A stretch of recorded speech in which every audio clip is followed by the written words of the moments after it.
my head down the way you like it. I put that dress on, the one I hide in. I've been watching you fall for counterfeit love. I was a fake, was a fraud, I wouldn't give you up. Hi, Celina. How are you? Hi, Annette. I'm good. How are you? Good. Thanks for talking to us at Montreal Rocks. My pleasure. Good. So you're releasing new music. I am. I just released my second single called Counterfeit Love. It just came out on Friday and it's doing pretty well so far. And I'll be releasing a lot more throughout the next couple months. So I'm really looking forward to that. So you're not just going to release everything like as an album, or how's that going to work? The plan, to my knowledge, as of now, is releasing a couple singles over the next 6 to 8 months. We're probably going to release another 3 to 4 singles. Okay. And then we're going to drop the whole album, sometime in 2023 with some extra bonus tracks as well. Okay. Okay. Yeah. I was just reading an article about like people not complaining, but people discussing the old way where people would just release a full album, whereas now it's going single by single type of thing. Yeah, I'm kind of in love with both strategies, to be honest. Like there's something for me, like there's something very powerful about listening to an album from beginning to end, the way the artist created it with the songs in order. Like there's a story to it. I love that. Yes. And that's a beautiful thing. And then there's also a power, I think, that the artist gets when they release one single at a time to kind of build their momentum before just releasing and revealing everything in one shot. Like it's nice to build momentum for my project and release one song at a time. Okay, so I met you a couple of weeks ago at the Clarel show, and I'm gonna be super honest. And I asked you, oh, what kind of music do you do? And then you compared yourself to Adele, yeah. And then I was like, oh, okay, wow, okay. And then I got home, and then I listened, and like, there's only 2 types of people that could compare themselves to Adele.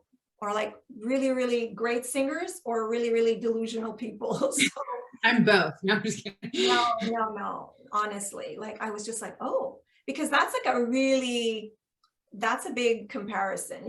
People just don't go around saying, oh, I sing like Adele. Like, do you know what? Well, to be honest, I think it's other people who have told me that my whole life. Okay. And I mean, for the longest time, I was, trying to be so humble and like, no, like like how I can't be that good and whatever. And then, I realized like, this is kind of working for me if I sound like this amazing singer. And it's an honest answer. When people say, what does your music sound like? The answer I get the most from my fans is Adele. Oh my God, you sound like Adele. So I'm just really being honest. Wow. No, I know. I mean, if you got ears, you can hear it. But when did you realize you had this voice? Like, were you like a little girl and you just, wow, you felt like, when was that moment where you thought, okay, this is a gift and like, I'm going to use this? I think more recently I realized like I would say in the last like 2 years, I was like, this is a gift and this is something that I can use. I've always loved singing and I've always felt in love with the feeling of singing and the whole experience. Yeah. Like that I learned since I was a little girl. Like that music was my path and then I love doing it. But to actually sit back, realize and be like, whoa, like I'm kind of good at this. Like I can be really good at this if I put my mind to it, which is what I'm doing. Yeah, I've realized that in the last 2-3 years of just how powerful of a gift it can be and how much of service I can be with it. So did you study music like as a child, or did you have music growing up in your home? My parents listened to a lot of music. Both my parents were music lovers, but not musical people. No, they didn't play instruments or anything. I never went to music school. I actually got rejected from music school. I didn't get in. And yeah, so like, that was a moment for me. Actually, it didn't faze me for a second. I was just kind of like, I don't care. I'm still doing this. I'm going to find a way, Wow. Yeah, I never went to music school. I never understood music theory. Really, it wasn't my bag. For me, it was really just like feelings, like emotions, translating them, communicating them with this tool called music, how to connect with others and performing. Like that's a huge thing for me, is the actual performance and connection with people. I've been doing that since I was, 16, so Okay. That's always, I've just never stopped. So like, when did you, let's say, like first perform in front of, like, I guess high school, like talent shows or stuff, and people be like, wow, like, was that how? Yeah. I think the first time I really sang was around like 14, 15 years old. I had started this little rock band, and I did this acoustic show with my guitarist, and I invited my whole grade, my whole high school grade, to come see the show. And that again was just like this really natural experience where this is what I do. And everyone came to support me because they're like, that's what she does. She performs. Right. And that was the first time I did it. And I was just like, yeah, I don't know. It's just a feeling of like, this is what I'm supposed to do. And I've never stopped since. Some people go their whole lives without knowing what they're supposed to do.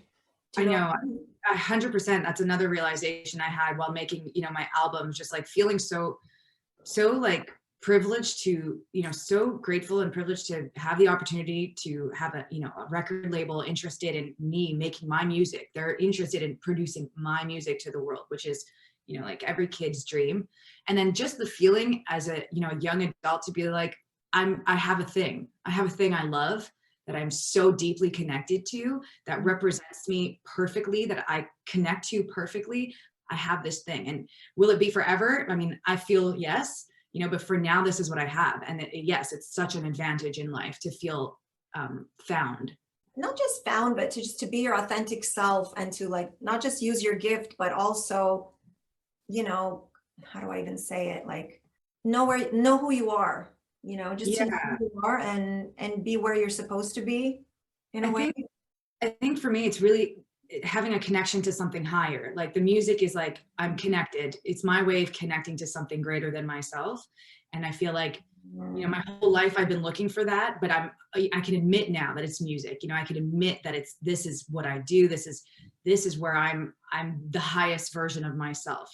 This is where I'm channeling something, and I think we're all searching for that to a certain extent, that feeling of connection with something greater, with it, that is within ourselves. And so I'm really grateful to have that right now. Wow. And I was listening to a lot of your stuff, and they're pretty emotional and dramatic and very serious and very heavy. I mean, you don't need me to tell you that, but do you write all your own lyrics?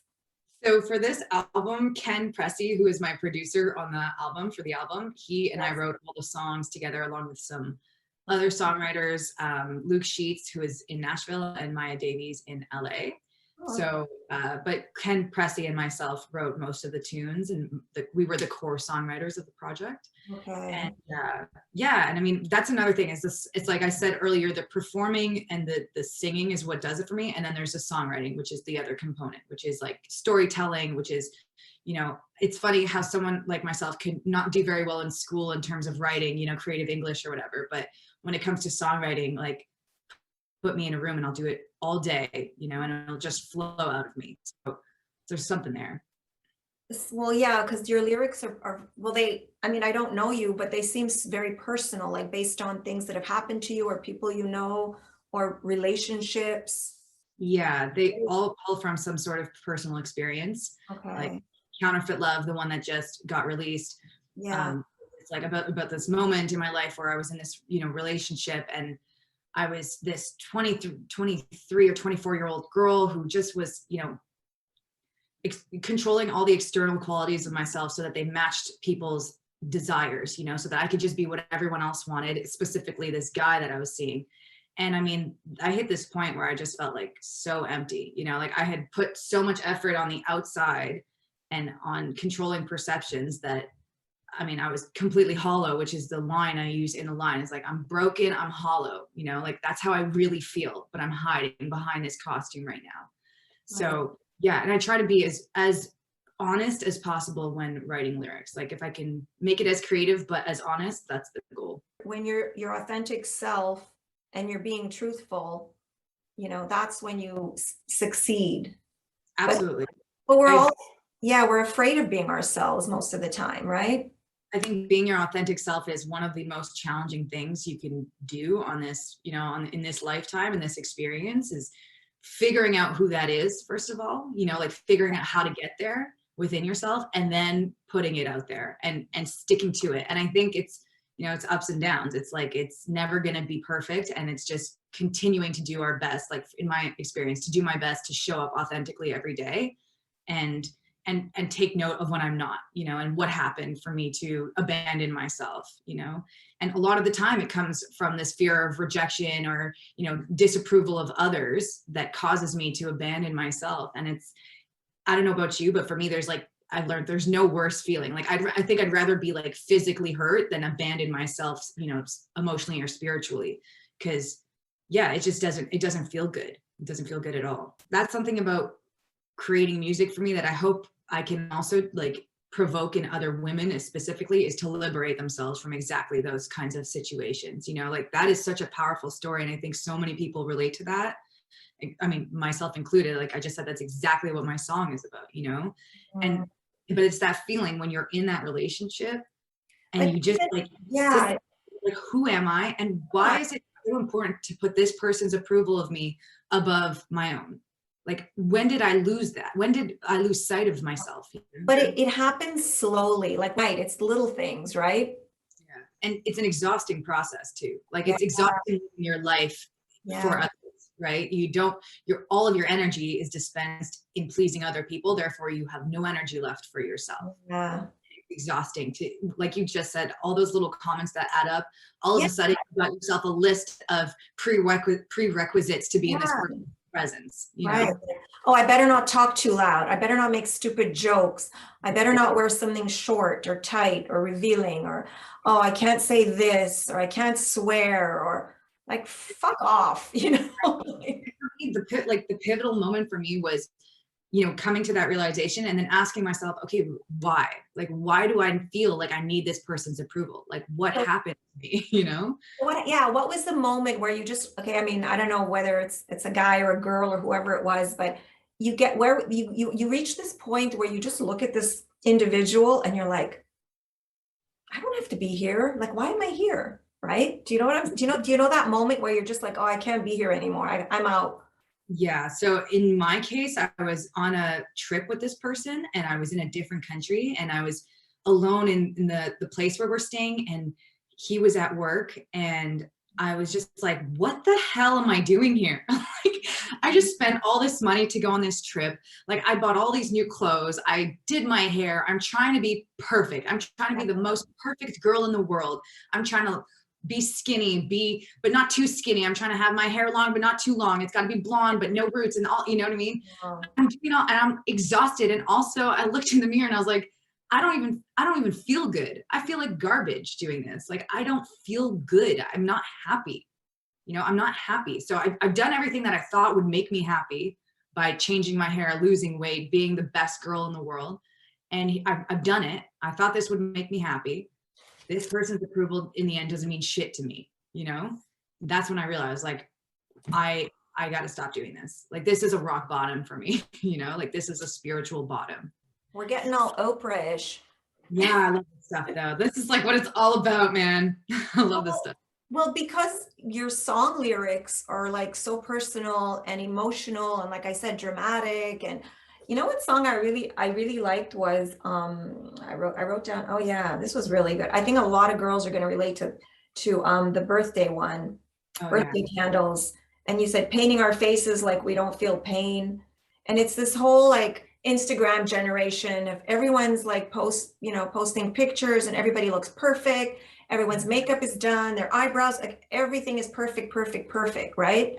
Yeah. So that song was actually the one I got to write with another woman in the room. And that was a huge moment for me because I was like, okay, as I was writing this, it's interesting because as I'm writing this album, I'm going through some growth moments in my life, you know, like how much of a voice am I allowed to express in these writing sessions? How much of myself am I allowed to be, you know? And in this moment with this other writer, Maya Davies, I felt like, okay, well, we're two women. So like, I'm going to go for it. You know, I'm going to be more myself. Yeah. And the song that is so about, it's all about women.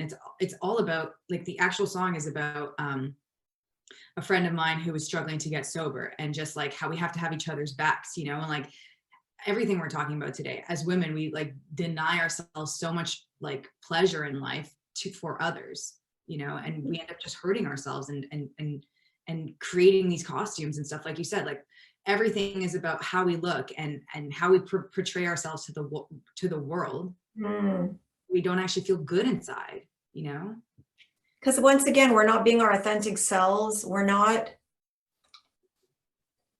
just not being true to ourselves. We're trying to constantly fit some type of an image that is unrealistic and it's unattainable, you know? Yeah. It's I think the truth for me that I realize is that the thing that I think I'm attaining is going to be some sort of success by having the best Instagram, by looking the best, by, you know, like having the coolest dog or something. I don't know, but whatever it is, that's the coolest thing at the moment. Right. So I think that if I have that, I'm going to be successful. Like I have like some equation that was taught to me by society, by my parents, whatever, that having that equals success, or having that equals happiness, having that equals self-worth. And the reality is I've tried and it didn't equal any of that. It equaled feeling like I don't know myself, completely lost, empty, alone, you know, like not a very kind person at times because I'm prioritizing the wrong things, you know? So, but that song specifically, I think Birthday Candles, it like, it's really important for me to like connect with women. Like, I think that's a huge part of, you know, like so many women have helped me in my life. And I think it's a huge part of who I am because I'm a woman.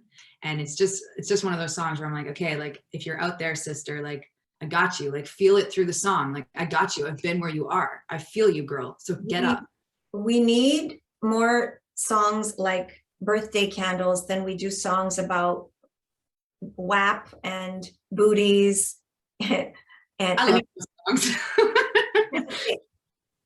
I mean, honestly, I have to disagree with that one because I think at this point, yeah, I have to say, like, I think that at this point, like, maybe this is a stretch, but all women, especially Black women, being able to do music freely and like whatever, like to me, that's a win, you know, like, and what they're singing about, to be able to sing about whatever they want and be whoever they want. I'm pretty sure they're being their authentic selves. Yes, but is there only, I'm not speaking for anybody in specific, but like I said, I love all these songs too. Okay. But I find everything is just over sexualized, and there's nothing wrong with being sexual at all. But is that all you got? Like Miss Diana Ross didn't have to sing about her booty or her, you know what I mean? Yeah. Like, sometimes I think also like men have sexualized women in their songs so much that in a way it's like an attempt for women to take their power back. You know, like if we sexualize ourselves, well then how are you going to have that power over me? So there's something there, but I know what you mean, that there is like, let's think about what's really happening with women. Like, what are we really feeling about, you know? Like there's a time and place for everything, but unless you listen to country music or blues, let's say, there's a gap in the Joni Mitchell type songs where she's reflecting on some deep personal issues, and not everyone's a Joni Mitchell fan. I'm just giving you an example. Do you know what I mean? A female lyricist, musician that's got more layers to her music. Do you follow the thing? Absolutely. And like you said, there's a place and time for everything. Like when I'm at the gym, I'm definitely going to be blasting that Cardi B, you know, like for sure. And it empowers me. It makes me feel like I'm ready to do some squats and I'm ready to be like the baddest girl here, you know, for myself. Okay. But I totally understand what you mean. Like there's a reality to the issues that all women go through, and it needs to be spoken on as well. And I totally agree with that. And I hope to be able to do some of that. Like, so what are your playlists? Like, so at the gym, it's like Cardi B? Yeah. Oh man, lately I've been into so much Kanye West, like so much Kanye West. New or old? All of it. Like Graduation, stuff like, Right now I'm really milking the Jesus is King album. Okay. That one is like just moving me. I think I'm obsessed with music production as well. Like obviously just the creation of music. So I find he's really, that hits home for me, that album, and just the way he writes his music and produces it. It's like, I'm very motivated and inspired by that. Yeah. And then like on the complete opposite side, like I'm listening to, you know, Katy Perry or whatever. I can listen to anything, but there's a couple artists, Kanye West and Christina Aguilera was really big for me this year. Like she's always been very big for me, but it was the first time I listened to the stripped album, like from beginning to end, and really listened to the message. And she's like a woman who I think really is, you know, she's speaking on like what you were saying, is like she calls it out, the issues that she's going through, and like being sexualized and whatever by men, and, you know, taking her power back. So that was a really big influence for me this year, writing music with men constantly. Like it was nice to have her in the background of my soul. Okay. And what did you listen to like growing up as like do you remember like the first like CD or whatever you bought when you were a kid? Or It was probably Eminem or oh, okay. Eminem and like Avril Lavigne. Those were the CDs I had. And yeah, when I was older though, I was definitely more in the rock scene. Like I listened to a lot of Jimi Hendrix and Led Zeppelin, and I mean soul as well, like Etta James and Aretha. Like those were huge influences for me. I like that. You listen to everything. So I like that too. Absolutely. And I think that for me, that's where I discovered in like music production, which was like, you know, I love creating music. I'm all for piano and voice, but I'm huge on music production and creation. Like that's a way of expressing myself as well. And I think there's so much power and like creative possibility there for expressing myself. So do you know how to produce? Do you I'm learning. So I just like actually took a course at this place called Station Clip, which is in, you know, like a really cool production school in Montreal. Okay. And I'm learning to use software.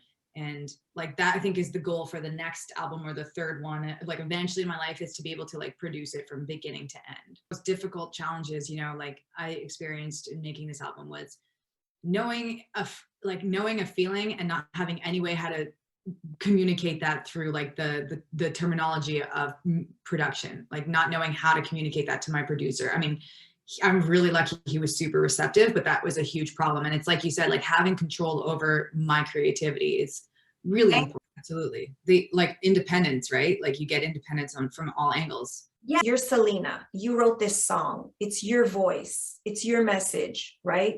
You want it to sound like the way it sounds in your head and the way you want it to be presented. And then you show up at the studio and there's 50 other people there, or I don't know how many people there. And there's this mixer guy and this guy and that guy and whatever guy. 99.9% of them are men, and nothing against men. Women make only 1% or something of producers in the music industry. It's like a very low percentage. So why not be the person that writes the song, you know, produces it, and it's going to be exactly what you want it to be?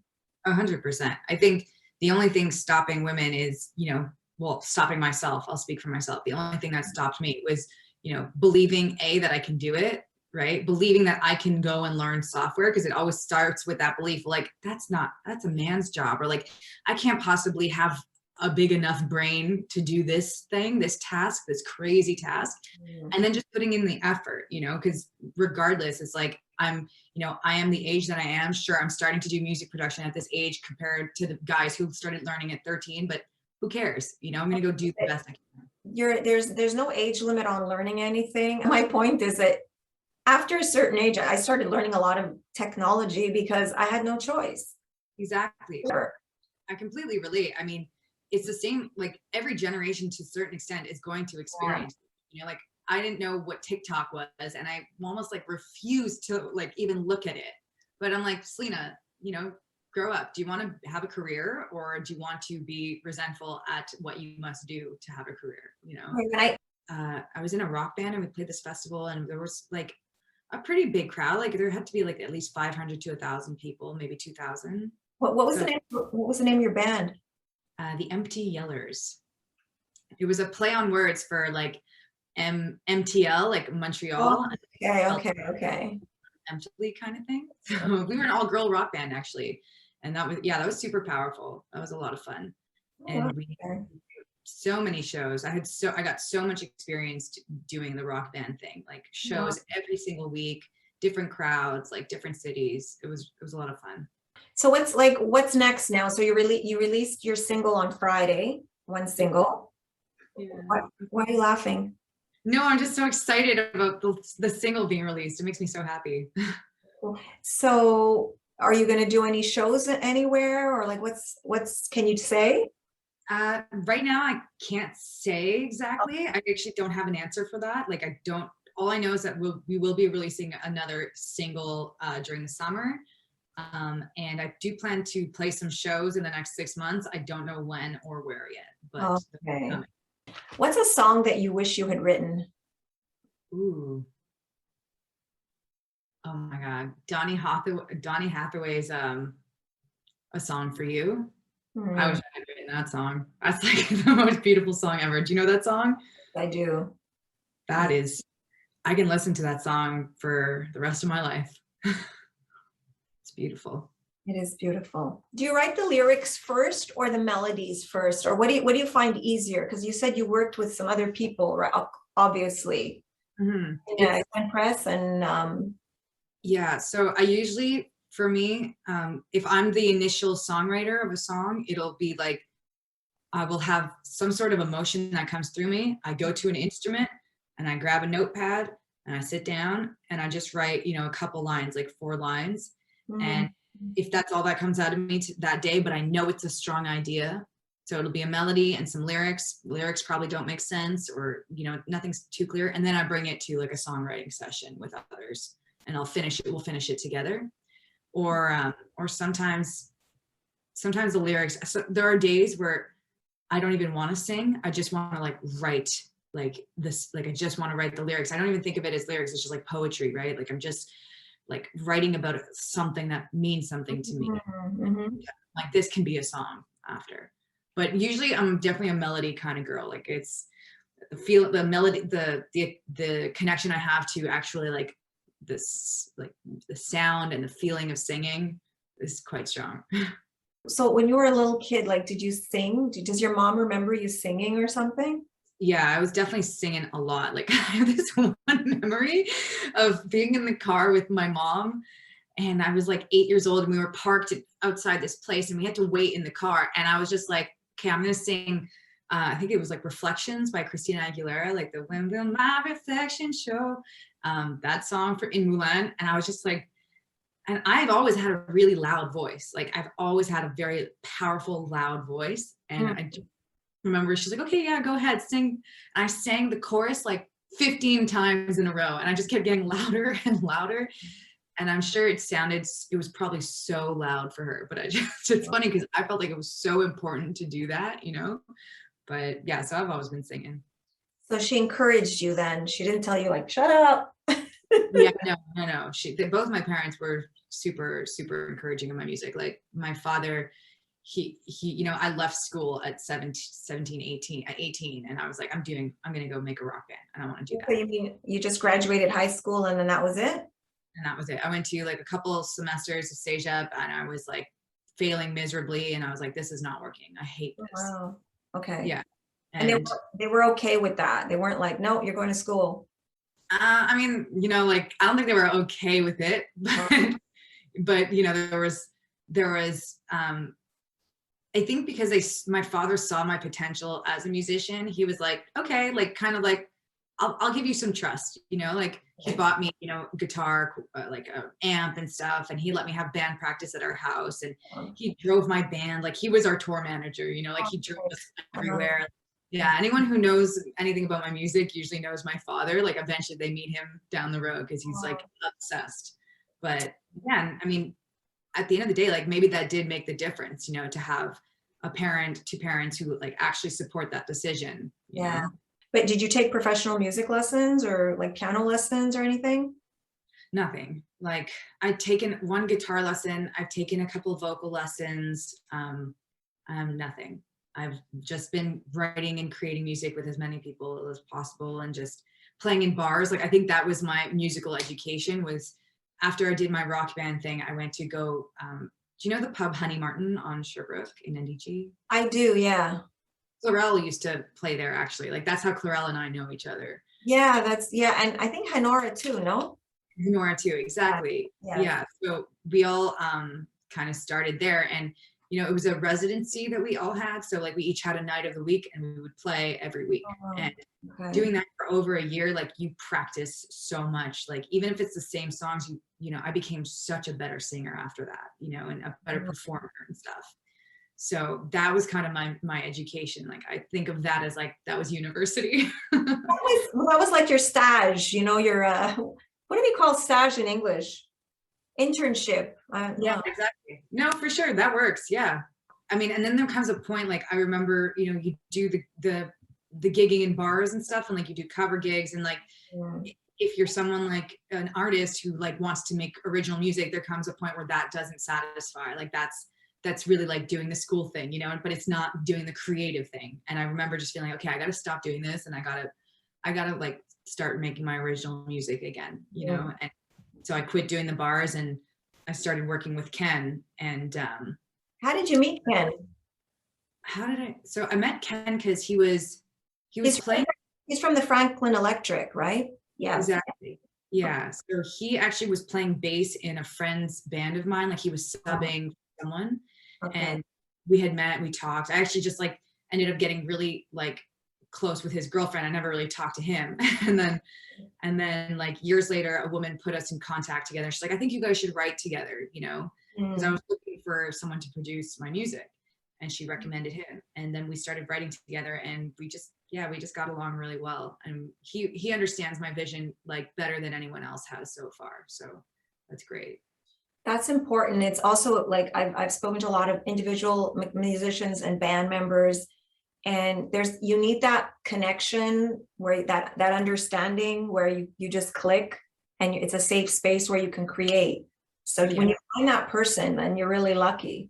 Yeah. And I think I'm still always going to be searching. Like, I think I'm still searching like for, like, I still want to experiment with all kinds of producers and people. Like, I think I'm still so new to this. I really am. Well, well, there's no age limit, and, you know, technology keeps changing. Like, although I couldn't, like, that's something I struggled with the pandemic, is like the whole like virtual concerts and stuff like that. Is like, I'm not a fan of virtual shows.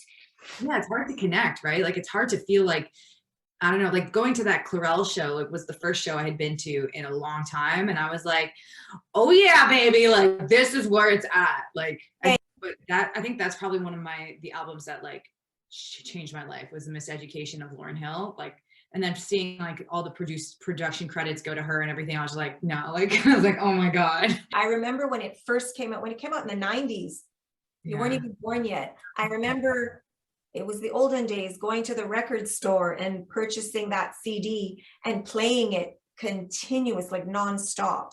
It was over 20 something years ago. Yeah. For sure. And I still have it somewhere in my whatever, but every single track kills. There's not one track on that album that's not good. Not one. I know, I'm getting goosebumps just thinking about it, because you're right. It's like every single song on that album, just like, and I feel like this is, you know, like maybe I'm overstepping when I say this, but I just feel like this is what happens when women like give themselves the power they need to create, and like they take their power, you know, and they do what they want. Like, that's what can happen. And she was pregnant, or she was pregnant during a lot of it. And like, she has even one song, Zion. I mean, there's so, like, it's a song about being pregnant and then people telling her to get an abortion. Yeah. Right. And she's like, no, I'm gonna have this child. And then she's singing to this, like, I know it's really emotional, but then she's singing to her child. I know. Right? I know, that song is one of my favorite too on the album. It's incredible. Yeah. I can't, like, Zion is like, you have to take a breath in. It's like, wow. Right. And all the layers and melodies, and like in terms of the production and the instrumentation, everything is like, it's like, I mean, it's a masterpiece. It's pure genius. I know. I'm just so happy to have this conversation with you and just get to know you. Thank you. Like I said, I have a lot of prepared questions, and then sometimes we go off on these different directions, and then. No, but I think that's super important. I was just gonna say, that's like knowing what you want. And like you said, like the boundaries, it's like, or else you're giving your energy and you're doing, you know, you're not being your authentic self at that point, you know? Yeah. And I'm all about the messenger and what's your message, and what, you know, and like, especially during the pandemic, the last couple of years, it's just, I mean, what helped you out? What helped you get through these dark times is often music. Oh yeah. Right. for me, it was like 100% music. Like I was working at I was a waitress and then working at a library, and like I've always had, you know, music, but then like because of the pandemic, I was like, man, I'm gonna just like throw myself into it. Like I need this, you know, and then I got signed. Like it's crazy. And then I was creating an album, you know. So yeah, absolutely, music is that safe space for me. But also what I wanted to say when you said thank you for taking the time to listen to mine. Thank you. That means a lot. Let me know if you're going to play anywhere and I'll come see you for sure. Oh yeah, girl. I can't wait for you to see it live. It's definitely much more of an experience for sure. Okay, so good luck. Keep me posted. Okay, well, thank you so much, Annette. Seriously. It was great talking to you, Celina. I'm really looking forward to the new music. And you're just going to release it on social media? Exactly. So it's you can follow me on social media. It's at Celina Wolfe with a bunch of underscores. I'm pretty much the only one, so it's all good. Okay. And yeah, I'm on Spotify. So follow me on Spotify, Celina Wolfe. All the music is going to be there. Okay, so I'll add these links. Okay, thank you so much. Thank you so much. Take care. Good luck. And I want to see you perform soon. Sounds good. Take care.